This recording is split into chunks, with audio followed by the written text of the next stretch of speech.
Assalamualaikum warahmatullahi wabarakatuh. Perkenalkan, nama saya Devi Triana Pramesti Suhirman dari Prodi PGSD kelas 5H. Di video kali ini saya akan menjawab contoh penerapan landasan psikologi dari kurikulum 2013. Kurikulum merupakan suatu program dan alat untuk mencapai tujuan pendidikan, mempunyai hubungan dengan proses perubahan perilaku peserta didik.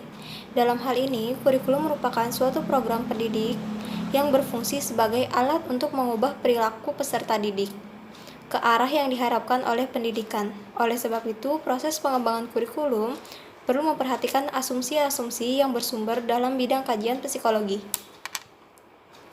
Landasan psikologis pengembangan kurikulum menuntun kurikulum untuk memperhatikan dan mempertimbangkan aspek peserta didik dalam pelaksanaan kurikulum, sehingga nantinya pada saat pelaksanaan kurikulum, apa yang menjadi tujuan kurikulum akan tercapai secara optimal, sehingga unsur psikologis dalam pengembangan kurikulum mutlak perlu diperhatikan. Peserta didik merupakan individu yang sedang berada dalam proses perkembangan fisik, intelektual, sosial, emosional, moral, dan sebagainya. Tugas utama seorang guru sebagai pendidik adalah membantu untuk mengoptimalkan perkembangan peserta didiknya berdasarkan tugas-tugas perkembangannya. Dengan menerapkan landasan psikologi dalam proses pengembangan kurikulum, diharapkan dapat diupayakan pendidikan yang dilaksanakan relevan dengan hakikat peserta didik, baik penyesuaian dari segi materi, bahan yang harus diberikan atau dipelajari peserta didik, maupun dari segi penyampaian dan proses belajar serta penyesuaian dari unsur-unsur upaya pendidikan lainnya. Psikologi perkembangan diperlukan terutama dalam hal penentuan isi kurikulum yang diberikan atau dipelajari peserta didik, baik tingkat kedalaman dan keluasan materi, tingkat kesulitan dan kelayakan, serta manfaatnya yang disesuaikan dengan tahap dan tugas perkembangan peserta didik.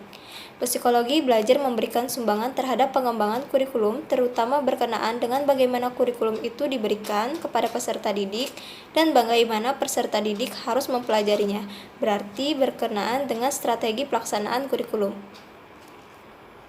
Yang pertama, psikologi perkembangan dan kurikulum. Anak sejak dilahirkan sudah memperlihatkan keunikan-keunikannya yang berbeda satu dengan yang lainnya, seperti pernyataan dirinya dalam bentuk tangisan dan gerakan-gerakan tubuhnya. Hal ini menggambarkan bahwa sejak lahir anak telah memiliki potensi untuk berkembang. Di dalam psikologi perkembangan terdapat banyak pandangan ahli berkenaan dengan perkembangan individu pada tiap-tiap fase perkembangan.